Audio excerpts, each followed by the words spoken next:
बिस्मिल्लाहिर्रहमानिर्रहीम सल्लल्लाहु अला मुहम्मद। मेरे दोस्तों, मेरे व्यूज़, मेरे चाहने वालों सबको अस्सलामु अलैकुम व रहमतुल्लाहि व बरकातुहू।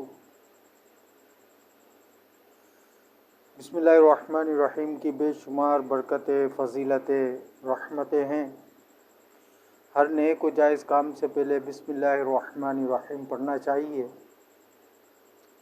और बिस्मिल्लाह शरीफ की लिखने की भी बेशुमार फ़ज़ीलतें और बरकतें हैं।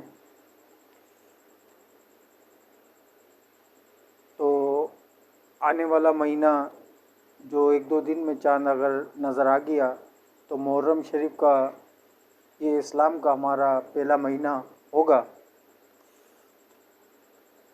और पहले मुहर्रम शरीफ में बिस्मिल्लाहिर्रहमानिर्रहीम लिखने की क्या बरकतें हैं, क्या फ़ज़ीलतें हैं, ये भी सुनेंगे।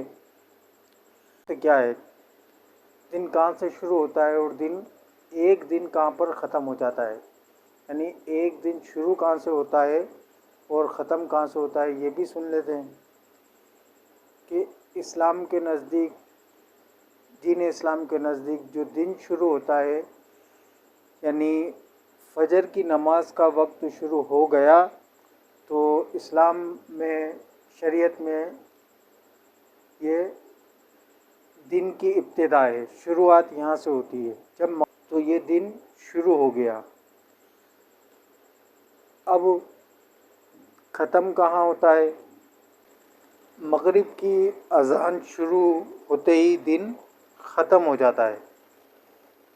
ये हिजरी सन के हवाले से दिन हमारा इस्लामी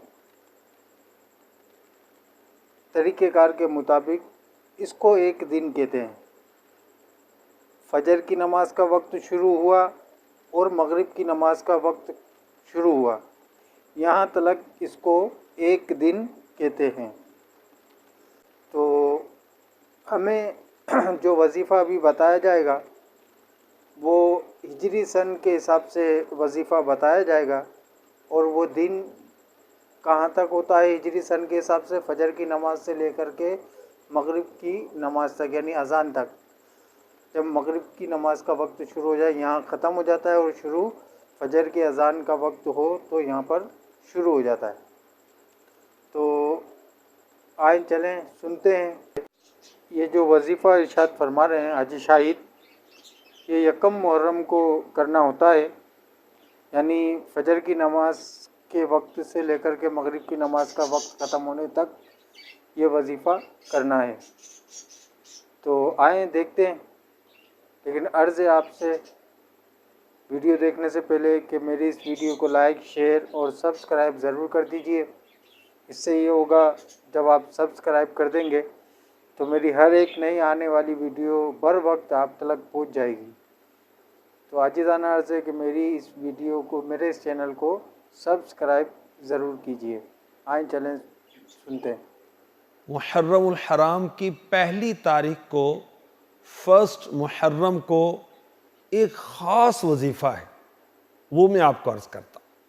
जो कोई खुश नसीब मुहर्रमुल हराम को बिस्मिल्लाहिर्रहमानिर्रहीम 130 टाइम्स लिख कर या लिखवा कर अपने पास रख ले, प्लास्टिक कोटिंग करवा ले, कपड़े में, रेगज़ीन में, चमड़े में सिलवा कर पहन ले, इंशाअल्लाहुर्रहमान सारी ज़िंदगी उसको या उसके घर में किसी को कोई बुराई नहीं पहुंचेगी। बिस्मिल्लाहिर्रहमानिर्रहीम लिखने का तरीक़ा ये है कि अनमिट स्याही से लिखें, यानी वाटर प्रूफ इंक से लिखें, बॉल पॉइंट से मसलन लिख लें। बिस्मिल्लाहिर्रहमानिर्रहीम लिखते हुए हा और तीनों मीम, इसके दायरे खुले रखने, ठीक है, ओपन रखने। और तावीज़ात वगैरह लिखने का तरीक़ा भी यही होता है, ज़बर ज़ेर पेश लगाना ज़रूरी नहीं है। फरमान मुस्तफ़ा सल्लल्लाहु ताला अलैहि वसल्लम, जिसने अल्लाह पाक की ताज़ीम के लिए अच्छे अंदाज में, उम्दा शक्ल में बिस्मिल्लाहिर्रहमानिर्रहीम को तहरीर किया, लिखा, रिटन किया, अल्लाह पाक उसे बख्श देगा। सुभान अल्लाह। हुरूफ कितने बिस्मिल्लाहिर्रहमानिर्रहीम में? 19 वर्ड्स हैं।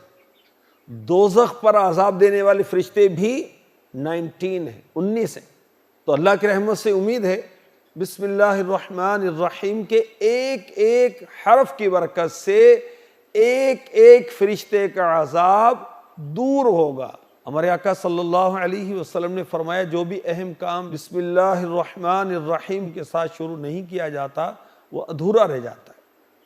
इंसान के सामान और लिबास को जिन्नात इस्तेमाल करते हैं, और अगर बिस्मिल्लाह शरीफ पढ़ ली जाए तो उसके लिए अल्लाह पाक का नाम मोहर हो जाता है, स्टैंप हो जाता है। अब जिन्नात उसके कपड़ों को इस्तेमाल नहीं करते।